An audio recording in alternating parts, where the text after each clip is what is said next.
All right, and we're live. Andy Frasco's World Saving Podcast. I'm Andy Frasco. Hey, guys. It feels like I haven't talked to you guys in a long time. How's your heads? How's your minds? Are you feeling good? Are you doing things not because you have to, but because you want to? That's the hardest part about just living, you know? And then, I know you're going to say, oh, well, sometimes you don't have a choice, Frasco. You don't have, of course you don't have a choice. But there's sometimes where you're going to get that 1 minute or even like an hour or even like 30 minutes where you get some time to yourself and you realize, I should take advantage of this time and truly ask myself, what do I want to do at this time? I'll take a deep breath and find that right now. Even if you're driving in your car, even if you're listening to this on the subway or just on a long drive or just during work, so you're distracting yourself from whatever shitty situation you're in. Just take a second and ask yourself, when you do have that little moment of time, what do you want to do with it? Yeah. We forget to ask ourselves that. That's why I'm in Miami, baby. Let's go. Woo! I skipped my flight. I got a hotel for 5 days. I've been eating good food. I'm into watches now. I'll tell you the whole story. I took some time off. I'm like, fuck, I'm going to go back to Denver. I'm going to go back to fucking work. My manager is going to throw me on every interview and throw me on all this stuff I have to do to promote the record.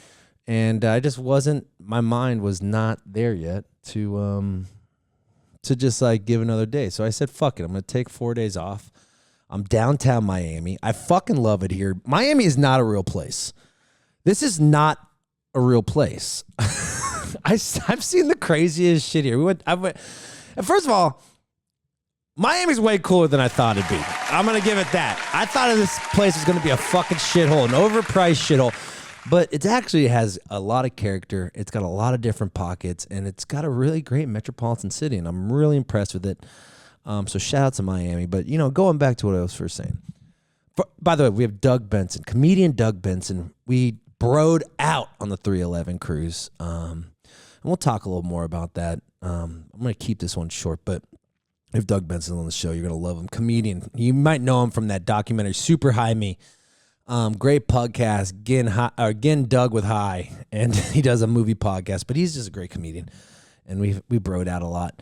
But getting back to what I said, you got to listen to yourself. When you need a break, take a break. When you need some time for yourself, go for a walk. I'm not saying do anything extravagant like fly to Miami. All I'm saying is listen to your gut. This is a marathon, not a race. This life thing. We don't have a lot of time with it. So if we're just going to keep working and working and working, we might as well, those little times where we could just go fucking sit at the park, go fucking hang out at the park, go fucking to the library, go read a book. Fuck it. Who cares? Go fuck whatever. You like porn? Go beat off. Go home and go jerk one out. Whatever you have time for, and whatever a way for you to have some me time, definitely do it. Because at the end of the day, we always just give so much to everyone. Every day. We're just giving. I was just on a 6-week tour, playing every single day, just giving all my energy, all my love, and not saying I'm like not fortunate enough to do that. I am, but sometimes when you give too much and you give, you have to save a little for yourself. Hence why I'm in Miami. I was supposed to fly to Denver and realized, fuck it. I'm already on the East Coast. We're playing at Rhode Island this weekend. Pawtucket. People tell me Pawtucket is like this like hippie. This fucking everyone's like, oh my god, you're playing Pawtucket. That's like the Wook Central of Rhode Island. I'm like, I don't believe it, but I'll let you know next week how crazy it was. But I thought I'd give myself some me time. We all need to do it. Denver is a lot for me, and flying straight back to Denver and going into the riffraff of trying to connect with everyone and going to everyone's shows and whatnot. I just I needed another couple days. So I apologize, Denver, if I bailed any of my friends I bailed on this week. I love you very much, but I'm trying to think of myself as well. And that's hard to do. Like I said before, it's hard, very fucking hard to do things for yourself. And we have to take initiative and actually do it, because life will keep on making you busy for other people's bullshit and other people's bullshit until you have to say, not today. Even though I love to give, even though we love to give love, and even though we love, you listen to this podcast because you are a giver and you give love a lot like I do, and we're all in this together of giving love. But sometimes you got to say, not today.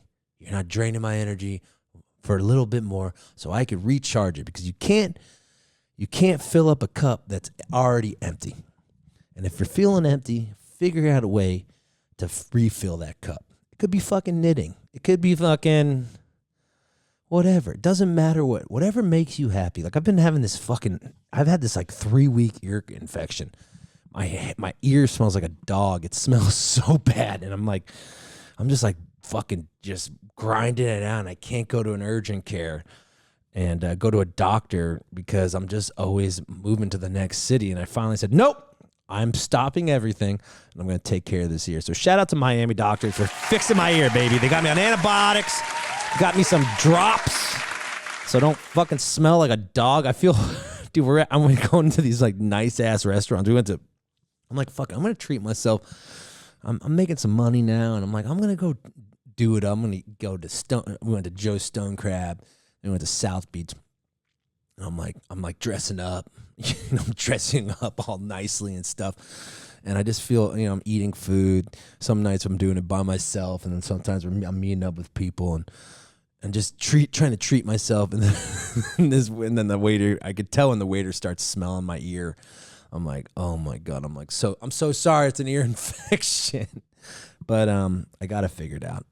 But that was man, it was smelling for a couple weeks. Anyway, shout out to the 311 crews for putting up with my smelly ass ear for 6 days, because I couldn't even get to a doctor then. It's like I tried to get to the doctor on the boat, but they have weird hours, and I was, as like any festival on a boat, I'm on weird hours too. I'm seeing the morning more than I'm seeing the daytime.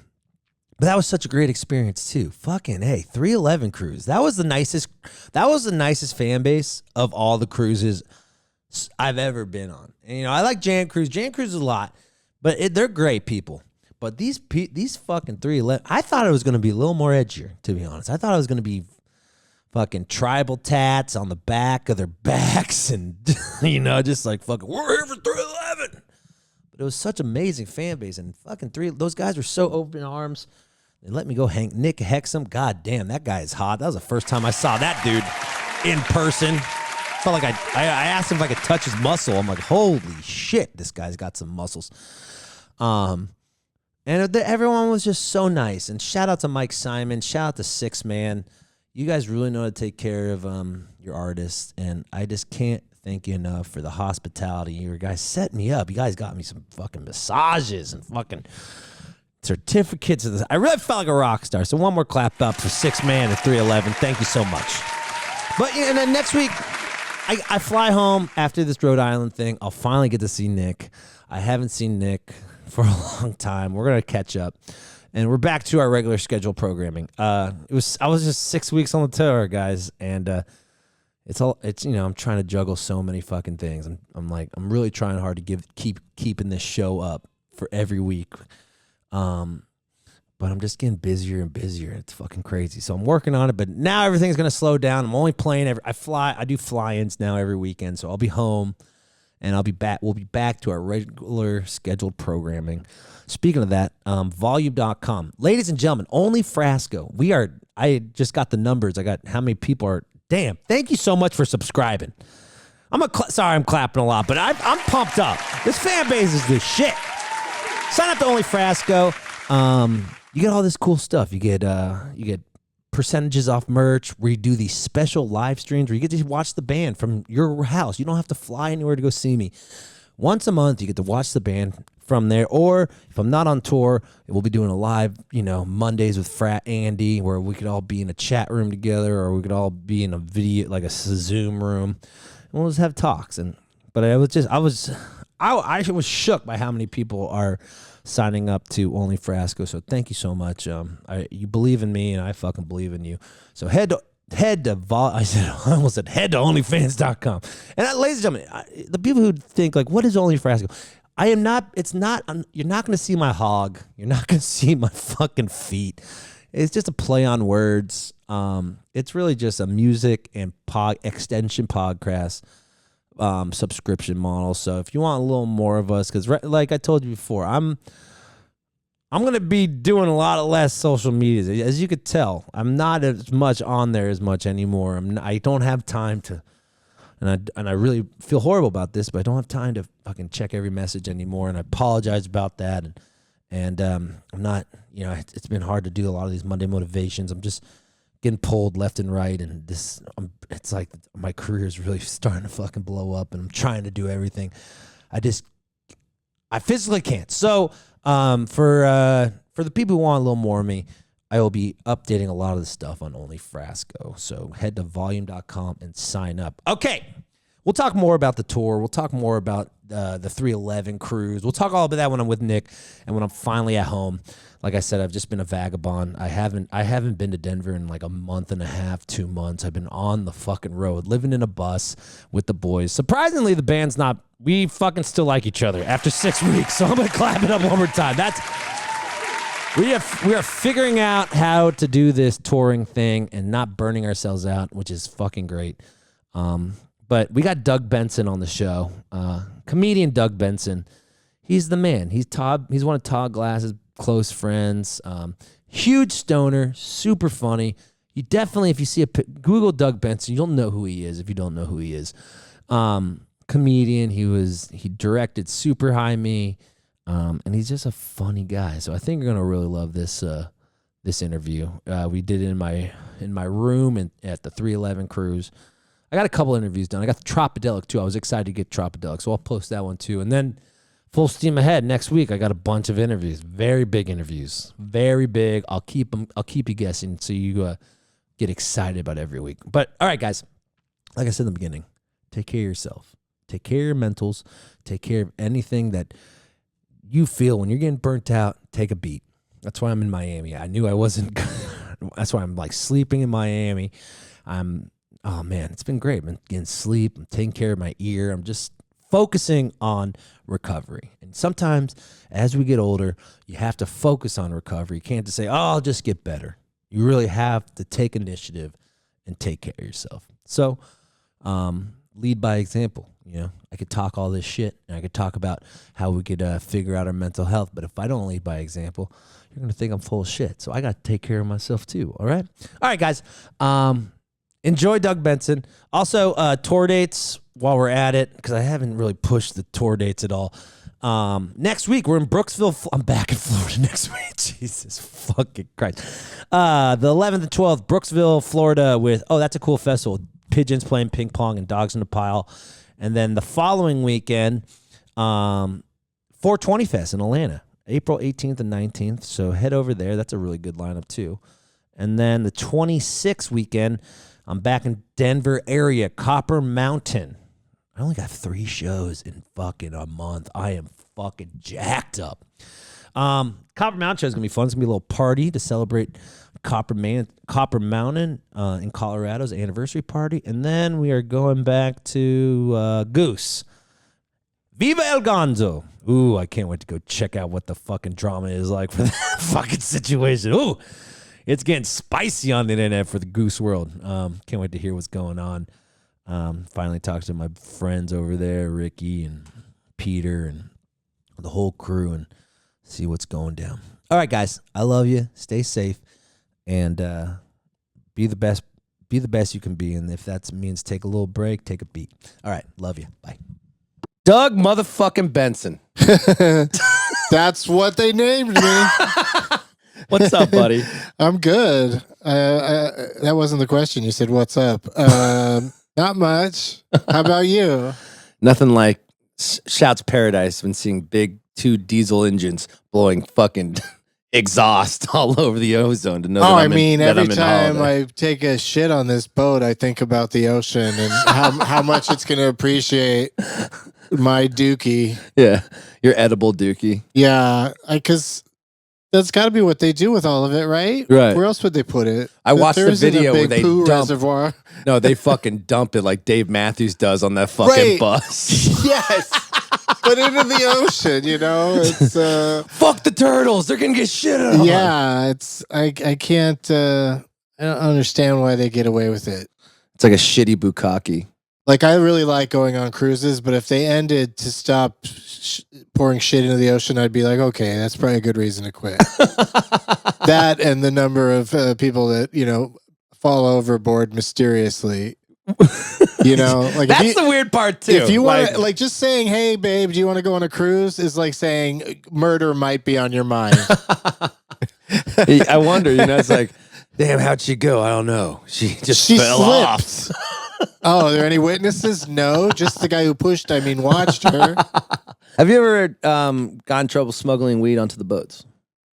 No, I mean, Like on your way back? that's the thing. Is that's my message to everybody: is learn from my mistakes. You got your shit has to be so cleaned out. Like you have to, if you brought stuff on the boat, finish it on the boat. Right. Don't throw it over the side because that makes them mad too. But like, or try to flush it. You know, just put it in a in a trash can or give it to somebody. You know, I don't know. Most of the people that work on this ship, I think, would be like, "No, thank you." If you tried to give them drugs, but yeah, just don't get. Because one time I got off a cruise, and there was enough going on with my, you know, like there was some resin in a pipe bowl, you know, and like you brought it back. I had some non-prescription pills that somebody had given me along the way that I just didn't think much of because, you know, traveling into TSA, you know, they're not looking for a bag of pills. Xanax. They don't care. Yeah, whatever. It was some sort of painkiller that I never even used because I don't want to get hooked on pills. But I just happened to have them in the bag. There was just enough stuff in the bag for them to give me and my buddy like dogs. The dog got excited.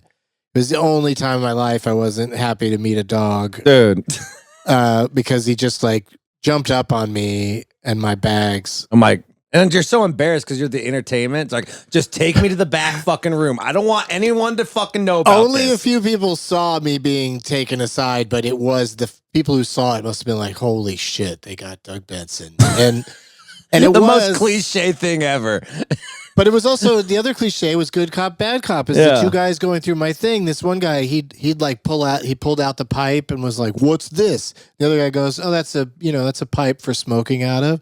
The guy goes, "Smoking what?" And the guy goes, "Whatever you're smoking." Like there was a cop that was being nice to me, and even at one point said, I'm familiar with your work or whatever. I'm sorry about this. Yeah. You know, like he was kind of felt bad that I was being detained. But they held me for a long time and asked me a lot of stuff. And You have to pay like $600 or something? no, finally just, okay, you can go, because I just didn't have like any, like if I'd had some actual weed, I probably would have gone to jail. I've gotten pulled out 3 times because I talk about drugs on stage. I'm like, you know, I didn't realize how much ketamine gets smuggled into the Gulf of America. You know, it's like these fucking wooks. And then I got, because they tag me. And they strip every time they strip me. And one time I had a little nug. I had to go to the cash. They had wanted $600 in cash. I had to go to the ATM, and it felt like a fucking drug deal, dude, like mafia style. And I had to go have my tour manager get me $600 to give the guys, and they gave me a receipt with a smiley face on it. Whoa. Fucking, it's Florida, dude. Florida is like... Right. No, that's the thing is that's why I'm just like, when you come back into Florida, don't have any reason for them to... You ever get arrested to jack or you anything? up. No, but like real close calls. Like what? Like one time I was, I'd done a show in New York and I was just walking through like the East Village, and this group of, they were probably too young for me to be standing around smoking weed with them. But like, I just used to always be like, anybody says, "Hey, do you want to smoke with us?" I'd be like, "Yeah, sure." Look around, see if there's any cops, whatever. Let's smoke a little bit. So I was smoking with these, like, well, a couple of them were probably in the 14, 16 range, and a couple of them were a little older, but it was still like, I shouldn't even have been doing it really. But Uncle Doug. then these cops on like, in like a little golf cart kind of thing roll up on us and like, whoa, what's going on here? And they were like really kind of giving me a hard time. Like, what are you even talking to these these children. Like, why are you even hanging out with them? And, and one of them was like, he's Doug Benson. We saw him in a play. And, and the cops were like, what? And, and then, their little radio went off and something important that they had to go do came up and they just left. Oh my God. Yes, that was before anything happened. But like that and getting off the boat here one time are like my two biggest incidents where I thought, oh, I might, actually go to jail and this might be serious. Yeah. But normally, it's so weird because being sort of known for being a pot smoker, like Right. I get TSA people when, people are like, well, if they recognize you, aren't they going to put extra scrutiny on you? No, they're going to like amuse themselves. They recognize me. So they like wink at me and, say, I know there's a kilo in there. They make weird jokes, but then I sail right through. Yeah. Hey, Doug, smuggling a couple edibles, huh? It's like, yeah, I was like, yeah, good one. You're like Blow. It's like Or the guy, not today. It's like Johnny Depp for Blow, where he's holding those 2 bags of cocaine. Yeah. That's what you should do. You should just fucking start smuggling coke. Really take advantage of the situation. They won't know that you're smuggling coke. It's just me and my famous fake coke that I travel around with. You ever get into like coke or any of that stuff when you were a kid? Nothing. I never got into anything except for weed, and I probably have had too much alcohol in my life. I wish I had cut that back a little sooner than I did. But yeah, like when? Do we had a downfall or something? Just there's a point where the hangovers are just excruciating. Right. Like, and I'm just like, as much as I like having a buzz from drinking, I can get a buzz from being high and have like a silly drink just because I still, You think like still so? like how much intake of weed do you do before a show? Oh, I mean, if I can, I take a few big hits, right before going on because I do like being high the whole time I'm out there. But sometimes it's a timing issue. Yeah, or I'll take an edible that'll kick in during a set. That's always a crazy feeling. Yeah. But I'll just tell the audience, oh, the edible just kicked in. So it's like a joke to them. So when you're gigging sober, are you more insecure? I don't think so. Yeah. But I just don't. I rarely go on stage without doing something first. Yeah. Some sort of edible or dab or vape or something. I used to eat mushrooms every day before shows, just to have some fun. Did that go badly ever? No, because the adrenaline. It's like when you're gigging, right? You get this adrenaline where you don't really feel the buzz until you have the come down. I think that's a lot of problem with addiction with musicians, comedians, is that come up when you're on stage and you do this and just want to stay up there. Yeah, like I used to love coke. I still kind of love coke. That's fair. Yeah, you know what I'm saying? Like, I feel for the people who can't come down. Yeah, it's I mean, that's also with comedians. I'm not one of those comics that like runs from club to club all night doing spots. Like if I perform once, I'm good, Yeah, and I'll even have some, nights off here and there. Like here on the cruise, I'm only doing 2 shows, so I'm like kind of forced to not do stand up comedy for a few nights, and it's not bad. I love doing it. I also love not doing, I still have a good time when I'm not doing it. A lot of comics, like if a joke fails, they can't wait to do another set as soon as possible because they'll just kick themselves about it until they can try it again and fix it. Right. Or not say it again if they thought it tanked their whole set, Yeah. So yeah, that's actually a good point. Like I don't understand these New York comedians who do like 4 sets. It's like beating off and coming 4 times. Yeah, and it's like... But it's like they're tweaking it, they're tweaking things each time, But like, to me, it's like, I got to talk for 15 minutes just because I changed, an adverb in one joke, like I got to do all this other stuff just to find out if that one thing I changed worked, Right. But also just, if they're really good at what they do and they're pretty known for it, it's easy to just go around and kill. Yeah. And that's the adrenaline you're talking about. Like, it's just fun to just walk into a place, destroy, leave, do the same thing somewhere else. Yeah. But with my luck, if I do more than one set in a night, one of them will ruin it for him. You know, one set will be the chatty crowd that sucked, and then the other set I'll kill. But it's like that's not the one that stays with you. Yeah, I went to exactly. I saw Chappelle at Paramount and in Denver, and the first show, everyone was quiet, but the 10 o'clock crowd, fucking everyone's wasted. He's wasted. It was like a completely different. I don't know. I'd be intimidated to like once I blow my load and feel like I fucking had that show. I got to redo it. Yeah. No, the headlining thing of like having to do like that's the other thing is if you're a band and you're playing like more than one set in a night at a place, yeah, you just play different stuff each time, right? But when you're a comic, they reload the house.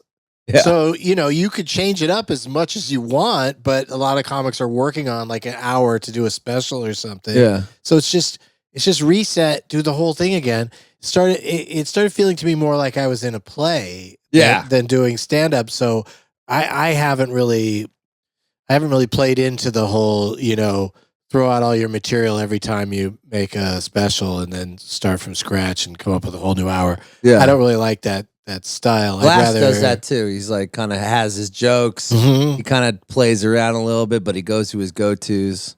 Yeah, so I think it's like whatever's more fun for the performer, hopefully it'll be more fun for the audience. Because like I don't like doing straight improvisation. Right. I like to have some sort of plan, some sort of structure. Right. But then I also like to be able to improvise as much as I feel like it, or as much as the audience is liking it. Yeah, what's like the worst gig you ever done? Like just like well, one time with 311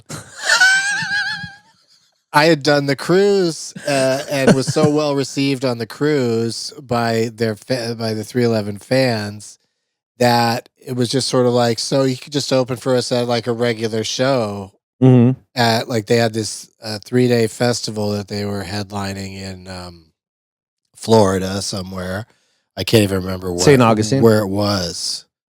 It was somewhere we're driving there. We were like driving through it felt like a rainforest, and it was actually raining. Like the weather was terrible just getting to the gig. But by the time we got there, it cleared up. It was an outdoor show, a festival show with a field, and the stage is like a conch shell. And I was like, there's no way I'm going to go out there and stand there and say jokes to these people. Like, sure, the people on the boat liked me, but, there's probably like 10% of this crowd was on the boat, and the other 90% are going to be like, why is somebody trying to tell jokes before 311? Right. I was just like, they're going to hate me. And they had booked me and another guy that we'd both been on the cruise together. And so we got the idea, like, this crowd's not going to pay attention to just straight jokes. So let's go out there together and sort of banter back and forth and fuck around. And they hated us from jump. They started booing and screaming shit, and we never recovered. But my God. Still had to stay out there for like 15 minutes or however long. Is it intimidating to open for a band? Because like you have to it sucks. Yeah. It's generally just something you don't want to do unless there's some sort of compatibility. I've had situations where I've opened for a band, but that's what I love about rock cruises is they just put this comedy in a room somewhere. Yeah, they're like, you guys go over there. That's your music night and that's your comedy night. Go over there and do your show. It's not like, okay, one more time, let's hear it for 311. That was amazing. Now here's Doug Benson. Or even having to open for them and make the audience. That's the problem. Is just there has to be an expectation that there's going to be a comedian. Yeah. Before music, then you can get away with it. There's some bands that are like kind of quirky that would have a quirky comedian before them. But like, did you ever hear about the tour, the In Utero tour that Nirvana did, where Bobcat Goldthwait was the opening act? No. What the fuck? It was him and Butthole Surfers. Oh my God. And Nirvana. And so, of course, everyone was there for Nirvana. Yeah. Some were there for Butthole Surfers, and nobody was there for Bobcat. and the reason that he did the whole tour without like getting fired, even though his whole set was just pacing around saying "fuck you" to the audience while they say "fuck you" back. He's just like "fuck you," and they're like "fuck you," and like it's just I got to see one of the shows, and it was amazing how disrespected he was. And then he's like the host. Like then he You got to watch it? Yeah, I got to see it. I got to see it when they did it at the San Diego Sports Arena. Shut the fuck up. Yeah, because I was friends with Bobcat. And he's like, "You want to come?" Like, and I was already a huge Nirvana fan, so he's like, "Do you want to come? Watch me open." So like, I got to meet all of them, and like Bobcat is very close to them. And the reason was because Kurt Cobain, living a life of absolute agony and pain. Yeah. A thing that brought him joy was watching Bobcat bomb every night. Like that made him happy. Oh my god! And then they did a New Year's Eve show where they made him wear angel wings, like Baby New Year. He had to wear Baby New Year diaper and wings, and they put him, hoisted him up on like a zip line over the audience. Oh my fuck! Just because Kurt thought it's just funny to make him do something. Bobcat cool? Humiliating. He's the best. Yeah. Yeah, I mean, he had a great time. I mean, I assume that's how he seemed at the time. He was just like, well, I go out there and bomb every night, but I'm having fun. But I'm opening for fucking Nirvana.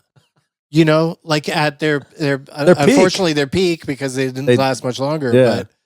But yeah, it was fucking crazy. It was amazing, dude. I'd love that. I take Todd Glass on tour with me, and I'll have him open for me. And then I've done like Kyle Ayers. You don't ever act serious. Yeah, You're a fun act. Yeah. But does he still get a little resistance from? Oh, he fucking hates it. He fucking hates Well, because he wants everyone to pay attention. He's very focused about the lighting, the fucking perfectionist. Everything. Yes. It's like even in his house, dude. Like if I he puts trash in places just to make it feel like ambiance. Yeah, he's sickening. But like he's very particular. He made me like, and it worked. He's my fucking one of my best friends. He's like, Andy, you need to introduce me and say everyone needs to shut the fuck up. We have something special going on.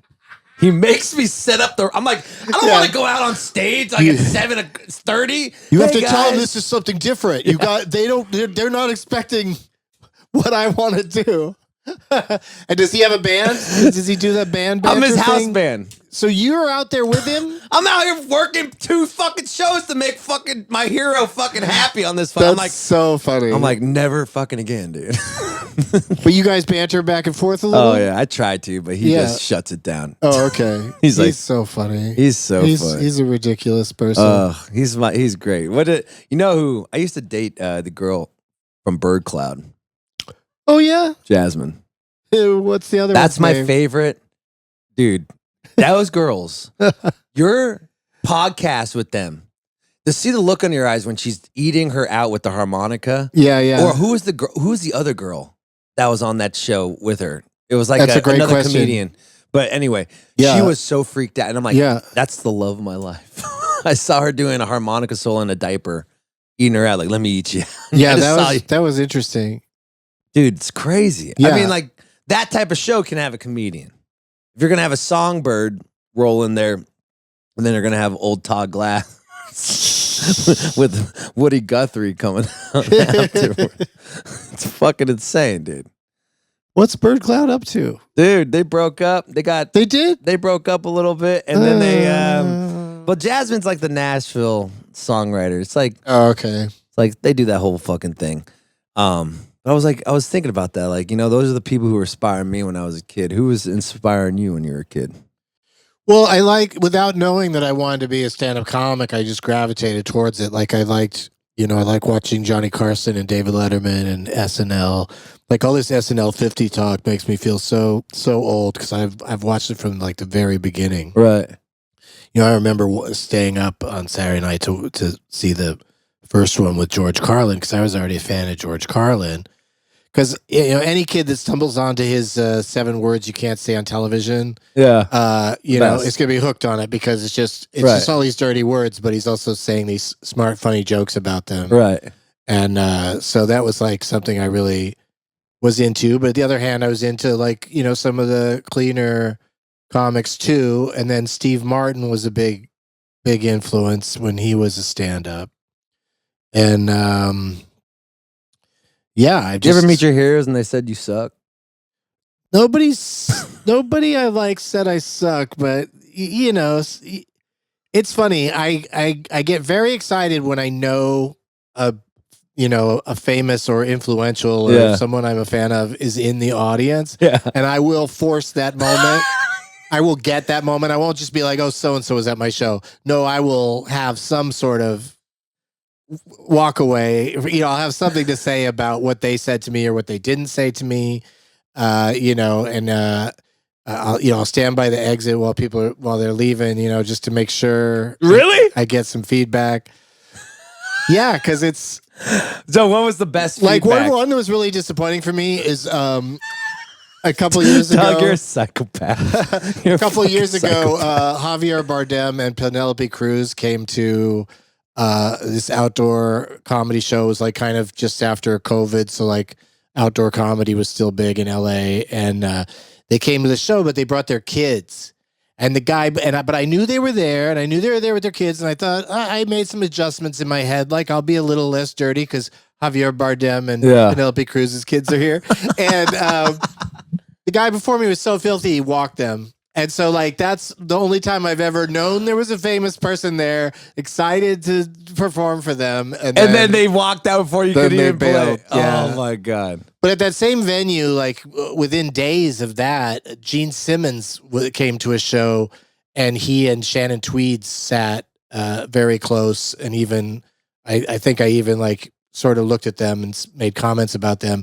And she got up to go to the restroom after my set. I didn't want to wait around all night to, talk to them, but she went to the restroom after my set, and I just sort of stood in the right place so that she'd see me when she was going back to her seat, and she stopped and told me how funny I was. And I was just like, fucking Shannon Tweed. And to get that behind Gene's back, like Gene doesn't know this is happening. It's like, come in the bathroom and give you a hand job. Yeah.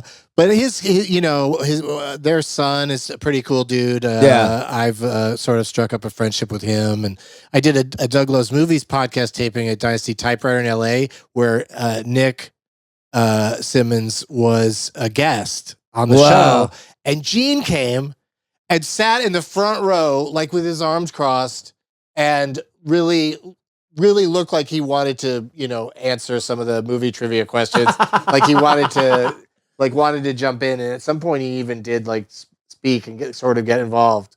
The rest of the family sat back in a normal place, and he was right in the front row row center in an empty front row. So it's just Gene Simmons the whole time I'm doing this thing. Like he's just right there. Okay, Gene. Did you talk to him? Because he's so menacing looking. Like, I mean, he didn't act too many times, but when he did, it was always a villain. He looks like a Viking gladiator or something. Yeah. Like it's like. Did you talk to him? Well, I did, in the sense that, he sort of chimed in during the show. And so I kind of, talked to him a little bit. And then, afterwards, he was nice. Yeah. He was pleasant. That's fucking so funny, dude. I'm intimidated by that motherfucker. If I saw him on the street, he'd just like, feel like he'd punch you or something if you talk to him, Like, it's fucking crazy. Yeah, no, he does seem like he could just lash out. But, the other thing that I do, though, at the very least, if I don't think I can, get a face-to-face compliment or response from somebody, is I'll just ask somebody, because I don't want to stare at the famous person in the audience, but I'll ask somebody, watch, like one time I went up at the San Francisco Punchline and Al Gore was in the audience. Oh my God. And so I was like, watch Al Gore and tell me if he was laughing. And then I went up and did a set entirely all about weed and how high I was. And the people I said to watch him said he was laughing. When you do corporate gigs, can you do the weed stuff? A corporate gig wouldn't ask me if they were against weed stuff, or just somebody misguided, because a lot of times, somebody will go, oh, I've seen that guy on VH1.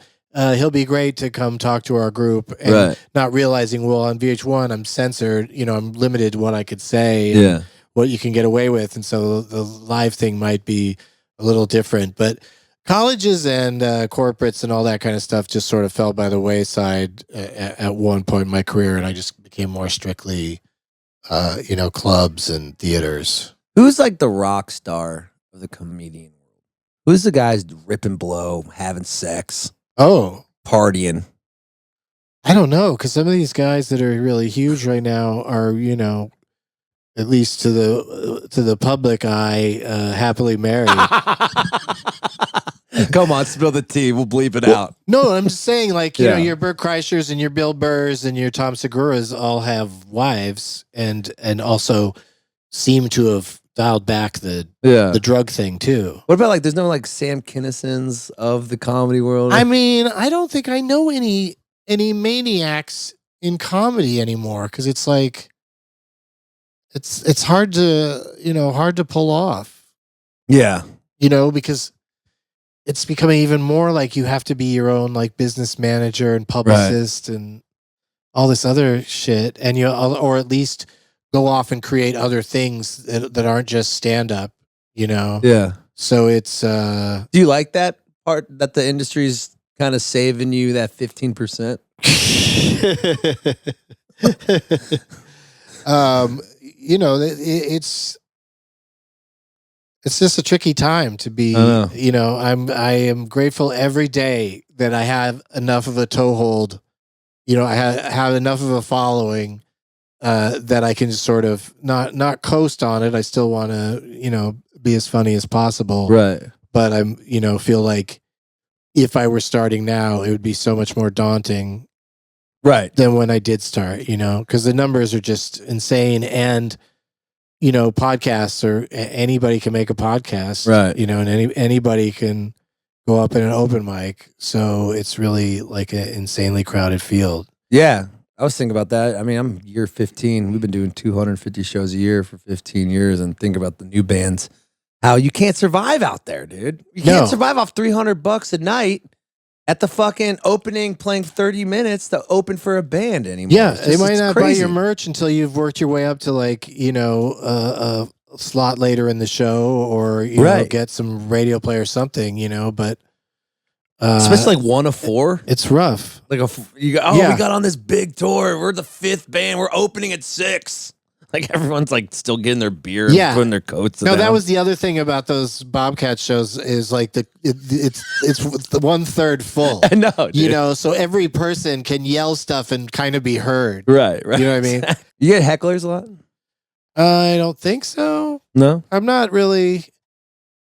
Yeah, it's weird when you just get to a point where you're doing shows where mostly like you're the headliner so everyone's there for you. that they paid to see. So it's kind of weird for it to get heckled, but you know, it does happen. But also, I can't say I love heckling, but I like it in that you could get them. it's usually not you suck or boo. It's usually something a little bit more that I can do something with. Yeah. You know what I mean? Like, why did you say that? Yeah. You know, and then they've got some drunken, dumb explanation. And next thing you know, you're getting the laughs and they're not. Yeah. And you're like, you know, so, but, you know, it's always a risk. But that's why, since I'm not worried about getting heckled, that's why I get to be a professional comedian, because people that would worry about being heckled, they're not going to do it.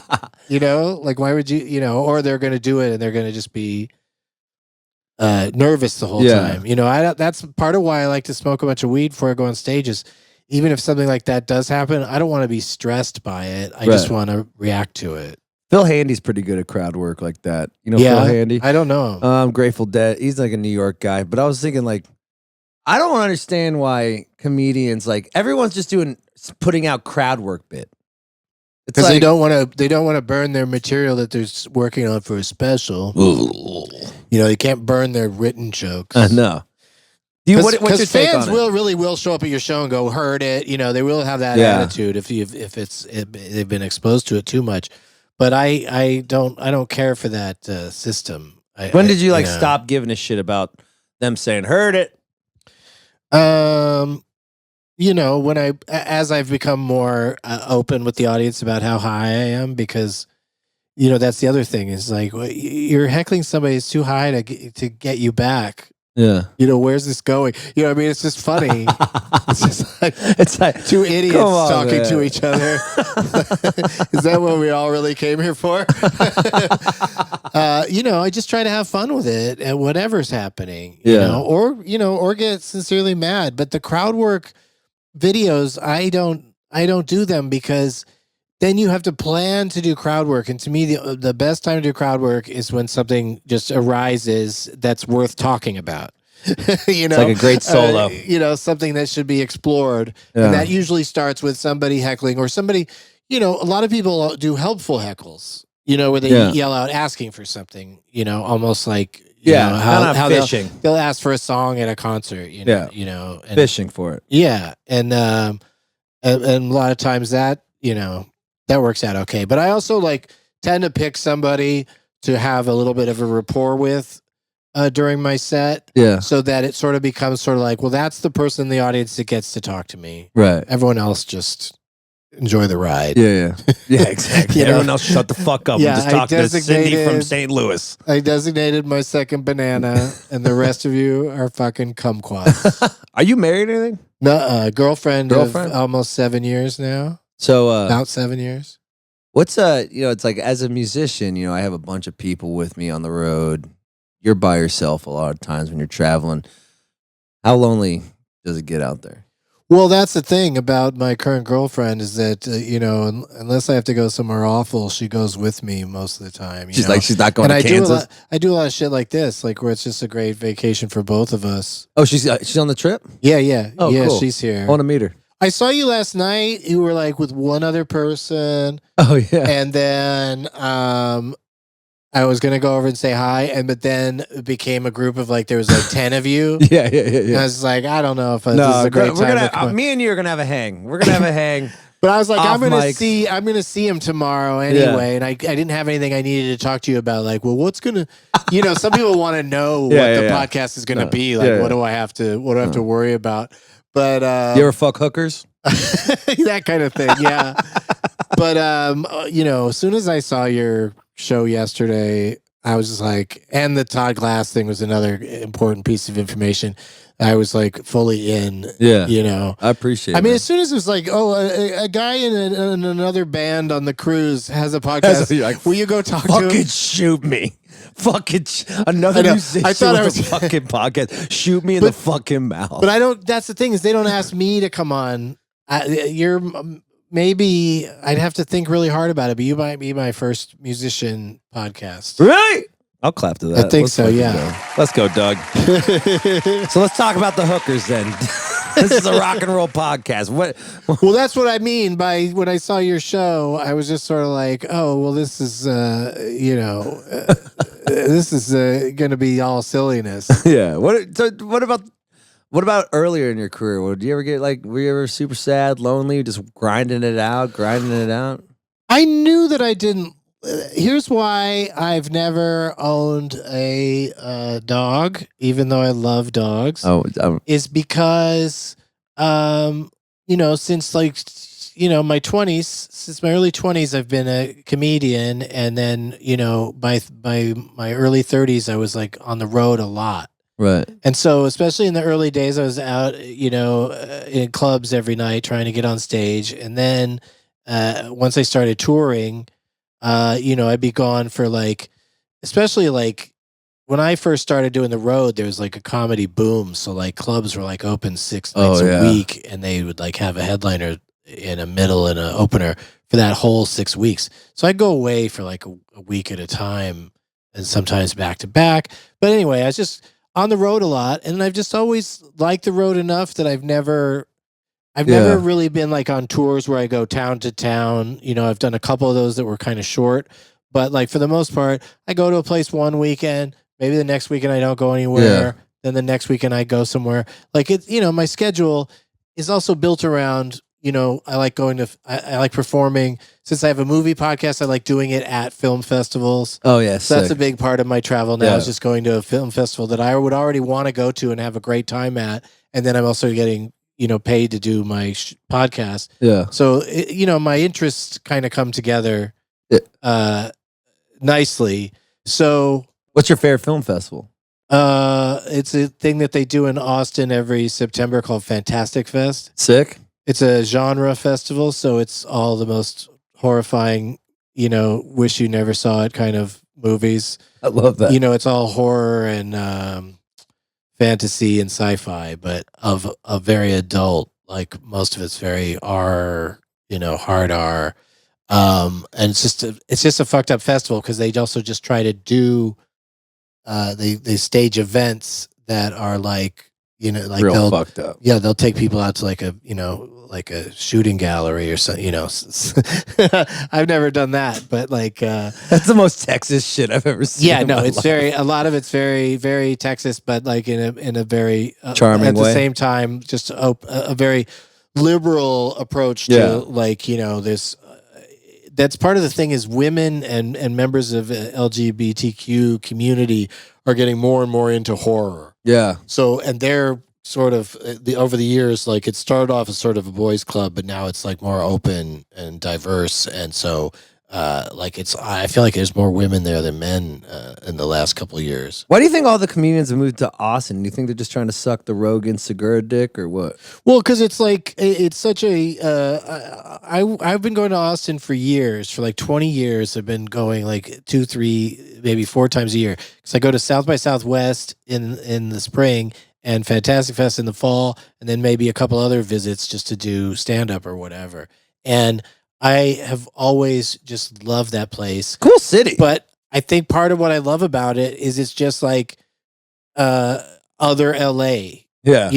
It's kind of got the same weather. Yeah. It's kind of got the same, like, just sort of now a lot of comedians running around. So there's a community, and I've always had a great time there. So It's like an oasis in Texas. it really is. It is the oasis of Texas. I'll have a great time in other cities. Like that's the thing about being open pothead is that people are always like, why would you perform in states where it's illegal still, or places, cities where they haven't decriminalized it?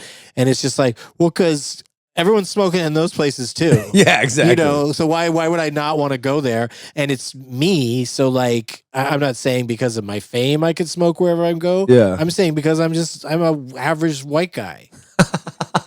You know what I mean? Like There's that white dude, Doug, smoking weed again in Kansas. I never been hassled by cops as much as you would expect, considering how much time I spend in places where it's not legal, and I just do a quick bowl on a corner and don't blow it in a baby's face and move on with my day. But you just get away. I just feel bad for I try to mention the Last Prisoner Project as much as I can because they're trying to get everybody that's in prison because of weed offenses. They're trying to get them all out. Oh, wow. And because that's like the biggest thing in my whole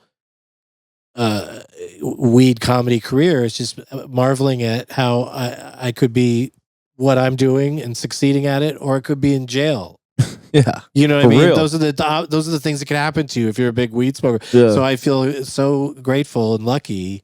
And like, so, if I can, whenever they ask me to tweet about stuff, I like to help them. Our bus driver was in jail for 400 pounds of weed. Oh, goodness. And he was our first bus driver. And when we were driving the van, he was on the statute of limitation. So he knew he was going to get popped. So he's just driving us around. Oh, my God.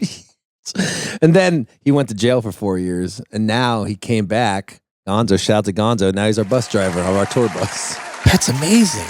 Comeback story, baby. He can't come to Canada. We couldn't. We had to keep his ass. What did we do, Bo? We just kept him. Yeah, we just got him a hotel in Buffalo. And He drove the bus into Canada. Our fucking tour manager.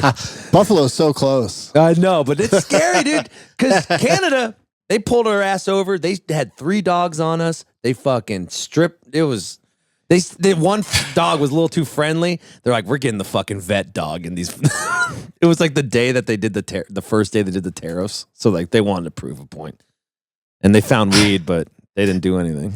I drove into Canada or was driven in a stretch limousine, a white stretch limousine with me and another buddy and Tommy Chong, and.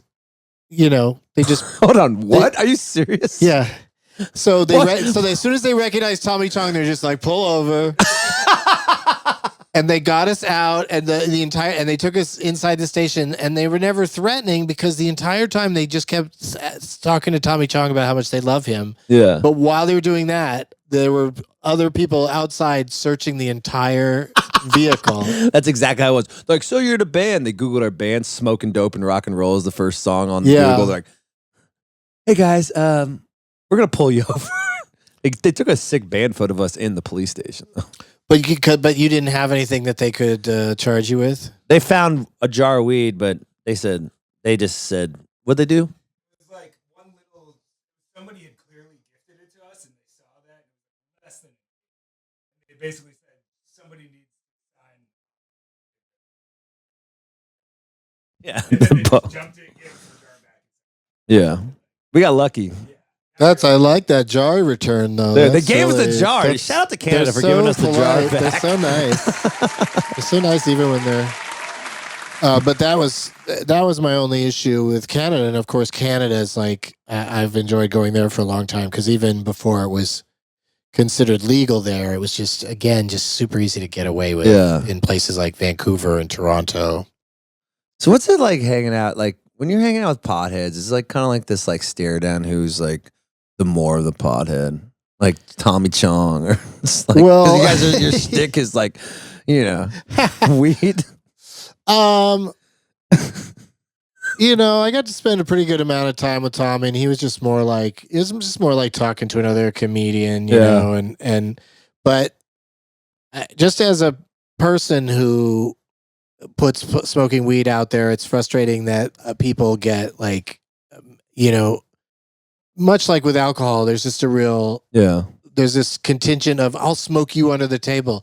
And I'm like, I'll not accept that challenge. Like I smoke until I'm really high and then maybe I take a break for a few minutes and then I get back at it again later. But like just seeing like how much you can smoke, there's just a point where I'm not going to get any higher. Right. I'm just going to get more, tired and,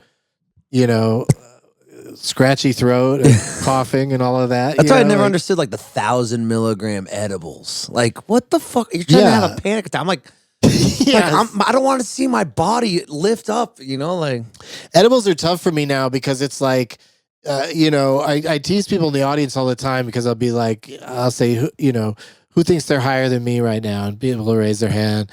And I go, okay, how many milligrams of THC are coursing through your body? And they'll be like, I took an edible with 10 in it, And I'm just like, an edible with 10 in it is just like eating, it's just eating a piece of candy to me. Like it's not even that. It doesn't even have the sugar rush. How much do you smoke a day, you think? I don't know, because I do switch it up with, vapes, dabs, edibles, and grass, actual flower. I change it up between all those things. All day you wake up and get high. But pretty much, yeah. Sick. Yeah, I'm pretty much on it all the time. But like I can go hours without it. I when I see a movie in a cinema, especially something like The Brutalist. I mean, that had an intermission, so I did smoke at intermission. But these long ass movies they make these days, I have to just sit there the whole time, and if I didn't time the edible right, what about busy? I'm probably sober by the end of it. What about like busy work, like taxes and shit? I feel like it helps me to concentrate. It doesn't necessarily improve my math skills, but when I've got something I don't want to do, smoking before it can be very helpful.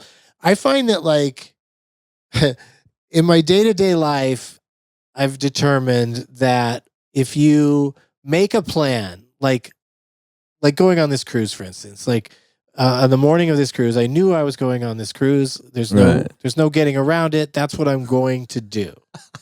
Right. So then I can get really high and then do it. Right. But if I wake up one day and don't have any plans and get really high, then the whole day is not being able to decide what to do. Right. 100%. So like, I 100%. I'm great on weed if I have a plan, but if I don't have a plan, it might be, let's just take a nap or whatever. Yeah. I could see, that's the biggest drawback to me when it comes to like weed as a lifestyle, or especially young people doing it. Is a lot of people get mad that people are too young for it, and I sort of get that because they go, it makes them lazy, and I go, my feeling is it doesn't. The weed's not making them lazy. Is that they're lazy and so they're smoking weed. Yeah, it's true. You know what I mean? Yeah, 100%. They're like, I don't want to do this today, so I'm going to smoke some weed. Yeah. Like it's kind of like it works that way. So I feel like, but It's tough. It's a tough thing because they also say that your brain isn't fully formed till you're 25. Oh, So I'm a very weird case too as a pot smoker. Is that I didn't start until my late 20s. yeah. So your brain So was developed. theoretically, I don't know how much I believe this when you read about it, but the people under 25 that are smoking a lot, like hitting the dab reg hard, I do kind of worry that there might be some truth to that. Oh, 100%. And it's a lot of people aren't drinking as much anymore too. No, that's a thing that I think, especially I've talked to a The lot older of people kids. who get hooked on some sort of pill, some sort of painkiller, and weed was a thing to help wean them off of it. Yeah. Because they could still be getting a like an a alteration, high. like an Even though alteration. it's a different bomb. high. They're still getting something Yeah. that's also not going to be addictive. What about fucking? When you're sober, do you come quicker when you're sober Oh. versus when you're high and kind of in this? That's a Alternative great state? question. I don't think it affects it one way or the other. Really? Yeah, I mean, I'm usually high. I'm coming so quick If I'm when I'm having sober. sex, I'm high, but Sober sex, I'm coming like this. I mean, I know that's a thing that happens to a lot of people, but I'm more like, I'm the guy that like takes, so long that everybody loses interest. Like, hurry up! Yeah, if you're not going to 311's on in 20 minutes. yeah, we can't do this, can't get this done properly because. But the being high thing though, also I probably don't have a ton of sex while high because I do get more like into more of a sleepy. Yeah. That's my favorite thing about smoking weed is I'm not a fan of dreams. Yeah. I'm not a I don't want to wake up and think about what I just dreamt and tell other people about it, bore the shit out of them. I know that fucking person. I dude. just don't want it. I don't want it as a part of my life. So if you get like I'll wake up in the morning after like having a really weird, annoying dream. Yeah. And like, damn it, I should have smoked one more bowl before bed. Because if I smoke enough, and the people say you're still having dreams, you're just not remembering them. I'm like, well, okay. Are you getting good sleep? same Like, difference. are you still getting REM sleep from being this high? I think so, but that's the other thing where like I don't drink before bed anymore. Oh. I don't like have any kind of drink and then go to sleep. Like booze? You don't Yeah. drink at night? No booze. No booze. Like You drink during the day? within though? a few hours of going to bed. Yeah, that's what this is. Oh, you've been Aperol spritz. I like that. Yeah, it's really like a it's day real drunk. refreshing. I like a little day drunk. Yeah, but this will be like I'll have this one and then maybe at dinner maybe I'll split my girlfriend and I will like just split a drink. So you don't get a sometimes. cocktail after your show, like fucking like a wind down? No, I don't anymore. I don't, and I also don't drink at the club anymore because that was my thing. Is I'd show up, they'd give me a drink, they know what my drink is. Every time it's empty for the whole night, you keep getting reloaded, and then you get so drunk by the end of it that now I just have water in the club, and then that way, if they bring me more water, I can't get. I can't. No, get you're too fucked growing up. up. You're growing up in front of our eyes. No, it took forever. I was really I was a Tito's and soda man for a me while too. where I would have 8 or 10 of them a night, And you can still feel like you're crushing? Well, by the end of the night, like you were saying, Yeah. I'll have a lot after the show. Yeah. Just keep drinking, just social drinking, Yeah. But now it's just like, I'm also less interested in hanging out all night, Yeah. so it makes it easier to not drink as much. Isn't it awesome getting older? I kind of like it. It's got some good Like for good career. points. For your career wise, like you don't have to if you have to entertain the whole city of fucking Milwaukee after the show anymore. You just do your show and get the fuck out, Yeah, but people like that, they're into that interactive experience, even if it's sort of a stage door sort of situation. So I try to interact when I can, but that's also a great thing about Rock Cruise, 311 Cruise, Yeah. is, you're hanging out with them for several days. Yeah. Like there's a certain amount of hiding you can do in your room, Oh, yeah. but especially if you want to have fun, you got to go out there. Yeah, exactly. There's know? Benson in the corner getting high over there with the cougar lady with the tattoo on her back. Have you been up to the Haven? Oh yeah. That's nice. I got to stay in the Haven once, me and my girlfriend. Oh my And god! you know, See they that?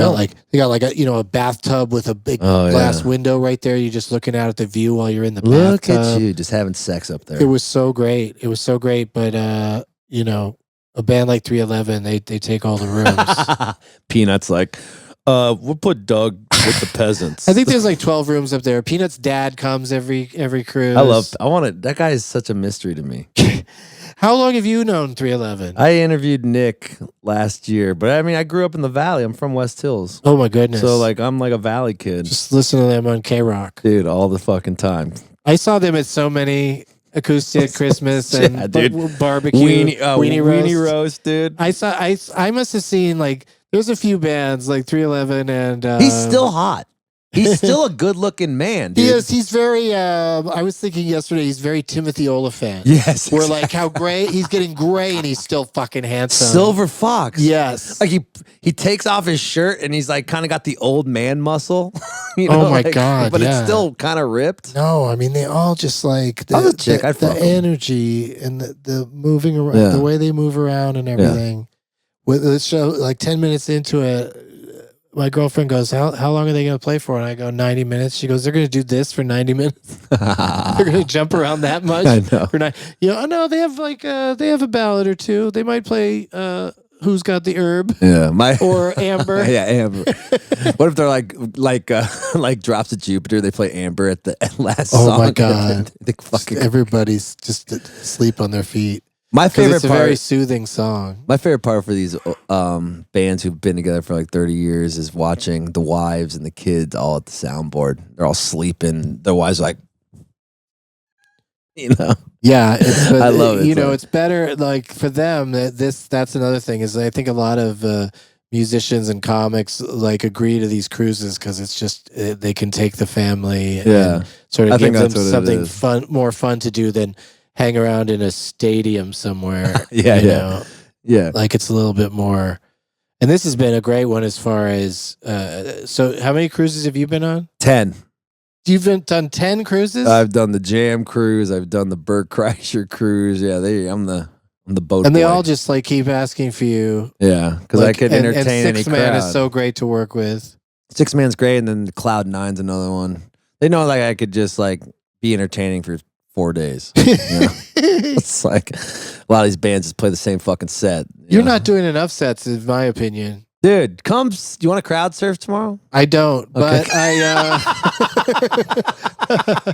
I want to watch you do Tomorrow, it. I yeah, want to watch you do 10:30. it and see if the pants go even further Oh down. my god, I'm crowd surfing all the way to the top of the theater.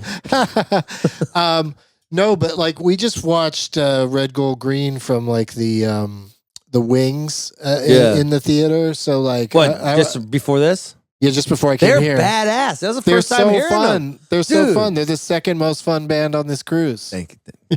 That's what I like to fucking hear. Thank you, Doug. After 311. Fuck you, Doug. I could talk to you forever. I know you gotta go. No, this is super fun. Like Yeah. it's very comfortable immediately. Well, Todd always thought we were gonna be friends. I'm like, yo, what's the deal with Benson? I've always wanted to hang out with him. I see him his pod. I love your podcast. Like, I would love to be on it one time. I just think you're just a fucking rad dude. No, and thanks, you're just man. a really nice person. And everyone has interaction with you has always spoke highly of you. I was just like, it's my type of motherfucker. You know what I'm saying? Well, I So, appreciate it. well, I got one more question. I'll let Okay. then we can go. Do you take acid? I've never done acid. I've never done a lot Mushrooms? of the things. I've done some mushrooms. You want a mushroom? No, I'm good. I've done some mush. But if it's in your pocket and not in a bag, I'll take it. It's just a loose mushroom. Just a loose mushroom. You sure that's not from the pizza at the Garden Cafe? Does it scare you to take like acid and shit? I don't know if scared's the right word for it as much as I just haven't felt compelled to get that. Yeah. You know, I feel like I've done enough things that, you know, can get you really fucked up that I don't feel like I miss. It's like there's some things I hated as a child that are like a lot of calories. Yeah. So as an adult, I can still like no thank you to that.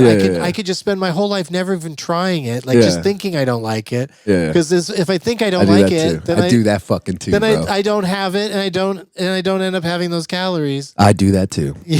I love that. You know, and so that's how I feel about hard drugs or other drugs. Is I'm like, well, the ones I'm taking, I'm enjoying. Yeah. I don't feel like I need to. I don't think it's a gateway. Like I always like to say that I'm like a poster child for the gateway drug being a ridiculous concept. Yeah. Because I haven't done any other drugs. Right. Just weed. Right. Well, it's getting back to getting older and knowing who you are and knowing what you like, right? I think so. And also, yeah. And now it's also a point where it's like, wow.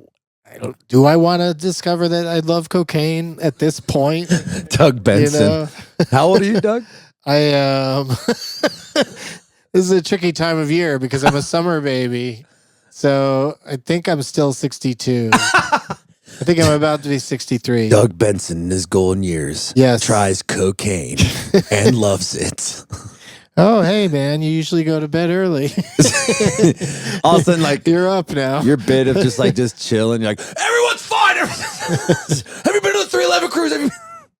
I love it. All right, buddy. I'll let you go. You're the best. Thank you so much for being on the show. Thanks for having me. Let's when you're done with your show, let's go hang out this week and let's just for sure. smoke some weed and giggle. For sure. My final question is, okay, when it's all said and done, what do you want to be remembered by? Oof. Dang. I guess maybe that, at a point where I was doing pretty well and was approached about making it, a documentary that was, kind of inspired by, one of the things I'd say on stage where I'd say, there's that movie Super Size Me. Yeah. And then I'd say, if that guy can, rest in peace, if he could eat McDonald's for like 30 days and make a movie about it, why don't we make a movie where I smoke weed for 30 days, And so we made Super High Me and some people got together. It's awesome. And made it. And then it's just sort of, now less and less people see it or are aware of it. And, which, makes sense because it was sort of a parody of a thing that people are also not talking about anymore now that, Morgan Spurlock's no longer with us. I didn't know he died. He died? He died, yeah. From that shit? No, that was part of what came out is that apparently, like in the movie, the doctor that he has in Super Size Me is like, your liver is fucked. And then he sort of let the movie kind of give you the conclusion that eating McDonald's was fucking up his liver. But no, he was an alcoholic. Oh, wow. And so I think combine that, it's probably not good of him to just keep doing these things where like he would like abuse himself by, eating something gross or something. But yeah, so he's gone. And so people don't really talk about his movie that much anymore. And then my movie's sort of a parody of that. But it's the one thing I'd point to is like, I just agreed to just go be filmed going around to states where marijuana is not legal, just smoking everywhere, getting high and going out on stage and doing my shows.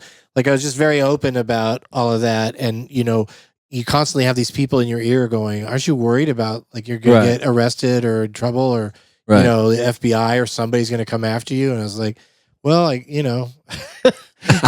I don't think any of that's going to happen, but I can't be sure, but here goes. And so the movie, it just hit a bunch of college students all at the same time. So like I meet a lot of people that like made shifts in their lives. Most specifically, people say to me, I told my parents, I watched the movie with my parents and then told them that I smoke pot. Like his way they came out to their parents was by showing them me and how I'm just going through life, high as fuck, and it seems to be, it doesn't seem to be hurting anybody. You are their titty magazine, Doug.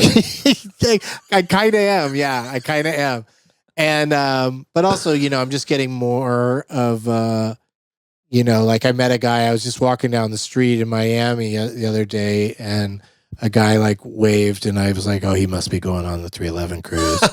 And he's like, hey, how's it going, Doug? And I was like, I'm good. He goes, I'm wanted to tell you that you inspired me during the pandemic. That's when I started like letting my hair grow out. It was during the pandemic, and I've just never cut it since. And he had long hair, and he goes, during the pandemic, you inspired me to grow my hair long. And you know what I mean? That sort of shit. Like, okay, it's just a silly thing that now he has long hair because of me, but it's still just I never get tired of hearing stuff like that, and also just feeling like what I'm doing, that what I do could inspire anybody to do anything is amazing to me. That's why you keep the dream alive, baby. It's get just out there. fun to, and maybe someday, like somebody will come up to me and go, you really inspired me. I thought, what a sack of shit old comedian. If he could do it, I can do it. Yeah. Like Yakov Smirnoff or whatever his name is. Oh, Doug Benson out here on the 311 cruise. Year 40. I love it. You're the man. Be safe. You too, Keep Andy. smuggling weed into the Gulf of America. It's my favorite Gulf. So crazy. I used to not like it, but now that it's American. Me too. Goodbye.